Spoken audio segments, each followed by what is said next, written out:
આપણે સૌ જાણીએ છીએ ગઈકાલે વેરાવળ પોલીસ સ્ટેશન વિસ્તારમાં સોમનાથ ટોકીજ પાસે એક ફાયરિંગનો બનાવ બનેલો હતો.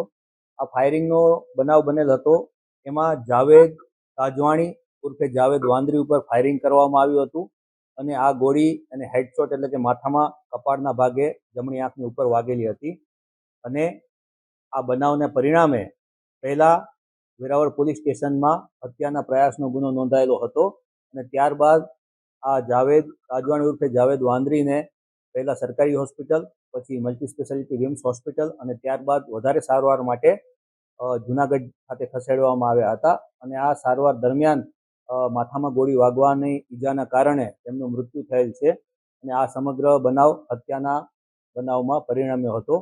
સમગ્ર બનાવ બન્યો ત્યારથી જ પહેલાથી જ આરોપી તરીકે વડોદરાના જ ફારૂક મોલાના એફએમનું નામ આવી રહ્યું હતું અને પોલીસે આ દિશામાં તપાસ ચાલુ કરી હતી અને પોલીસને જે શંકાસ્પદ નામ મળ્યા હતા એ શંકાસ્પદ નામ વેરીફાઈ થયા હતા.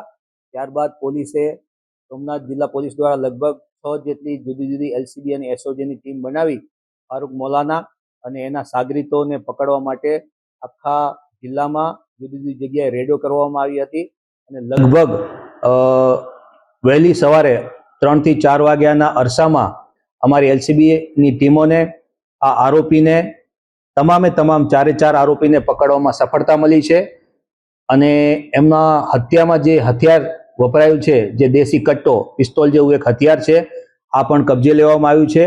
આમ ગઈકાલે લગભગ 1 વાગ્યાના અરસામાં એટલે કે તારીખ 20 તારીખના બપોરે 1 વાગે આ બનાવ બન્યો હતો અને 21 તારીખે સવારે લગભગ 3 થી 4 વાગ્યાના ગાળામાં અમે તમામ આરોપીઓને પકડી પાડ્યા છે. ગુનામાં ઉપયોગમાં લેવાયેલા વાહનો, ઉપયોગમાં લેવાયેલ હથિયાર એ તમામ કબજે કરી લેવામાં આવ્યું છે. આમ 24 કલાક કરતાં પણ ઓછા સમયગાળામાં સમગ્ર બનાવ ઉકેલી કાઢવામાં ગીર સોમનાથ પોલીસને સફળતા મળી. આરોપીઓ બધા છૂટા થઈ ગયેલા હતા, એટલા માટે મેં આપને કહ્યું 6 એક ટીમો અમે બનાવી હતી. એમાંથી 3 આરોપીઓ અમને કેશોદ બાયપાસ પાસેથી એ આગળ રાજકોટ સાઈડ ને અમદાવાદ બાજુ ભાગી જવાની ફિરાકમાં હતા. તો ત્યાં અમને બાતમી મળી હતી એટલે ટીમ સતત ત્યાં જ એમનો પીછો કરી રહી હતી. એટલે 3 આરોપીઓ પૈકીના ફારૂક મોલાના,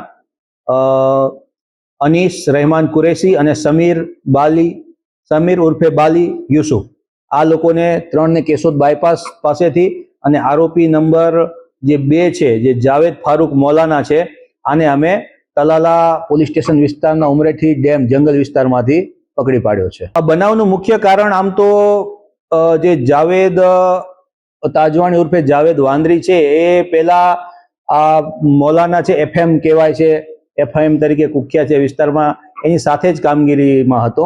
પછી ઘણા સમયથી બંને વચ્ચે નાના મોટા મનદુખ ચાલી રહ્યા હતા. એમાં જે ચૂંટણી ગઈ એમાં પણ કોને સપોર્ટ કરવો એ બાબતે પણ થોડું મનદુખ હતું. આ ઉપરાંત જે તાત્કાલિક કારણ હતું એ ટ્રાન્સપોર્ટેશનનું કારણ હતું. ફારૂક મોલાનાનો ફિશ સપ્લાયનો આસામ ગુવાહાટી સાઈડ ફિશ સપ્લાયના ટ્રકના કોન્ટ્રાક્ટ ચાલે છે. તો આ કોન્ટ્રાક્ટ આના લગભગ 10-15 વર્ષથી આ કોન્ટ્રાક્ટનું કામ કરે છે. પરંતુ એને એવી માહિતી મળી કે જ્યાં જાવેદ તાજવાણી ઉર્ફે જાવેદ વાંદરી છે એ લોકો પણ આ ટ્રાન્સપોર્ટેશનમાં ફિશ સપ્લાયના ટ્રાન્સપોર્ટેશન ઉદ્યોગમાં ઝંપલાવી રહ્યા છે. તેથી એને પોતાનો કોમ્પિટિટર ઊભો થયેલો દેખાઈ રહ્યો હતો. એટલે આ લોકો વચ્ચે આ બાબતે પણ લગભગ છેલ્લા અઠવાડિયાથી નાની મોટી ઘર્ષણ બોલાચાલી થતી હતી કે ભાઈ તું આ ધંધામાં આવીશ તો ફારૂક મોલાનાને એવો ડર હતો કે ભાઈ અમારા ધંધાની જે મોનોપોલી છે એ તૂટી જશે. તો મુખ્ય આ તાત્કાલિક કારણ આ છે. બંને પક્ષે ફરિયાદ છે. ફારૂક મોલાના ઉપર લગભગ આપણે જોઈએ તો 10 થી વધારે જુદી જુદી સેક્શનમાં હત્યાનો આપણે મર્ડર છે, હત્યાનો પ્રયાસ છે, એવા સંગીન અપરાધો એના ઉપર ઓલરેડી નોંધાયેલા છે. સામે મરણ જનાર વિરુદ્ધમાં પણ ઘણા બધા ગુનાઓ નોંધાયેલા છે અને એ ગુસ્સી ટોકના પણ આરોપી રહ્યા છે. ના, એ જ્યારે આ લોકો બીજી પણ એક એફઆઈઆર નોંધાણી છે. એ એફઆઈઆર જેમાં આમાં હત્યાનો પ્રયાસ 307 દાખલ કરી છે. આઈપીસીની જે જૂની કલમ હતી 307 દાખલ કરી. એમાં હાથના ભાગે એને કુવાડી અને તલવાર જેવા ગંભીર પ્રકારના હથિયારોથી ઈજા પહોંચાડવામાં આવી છે. આ બીજી એફઆઈઆર અમે દાખલ કરી છે. એમાં પણ 2 આરોપી છે.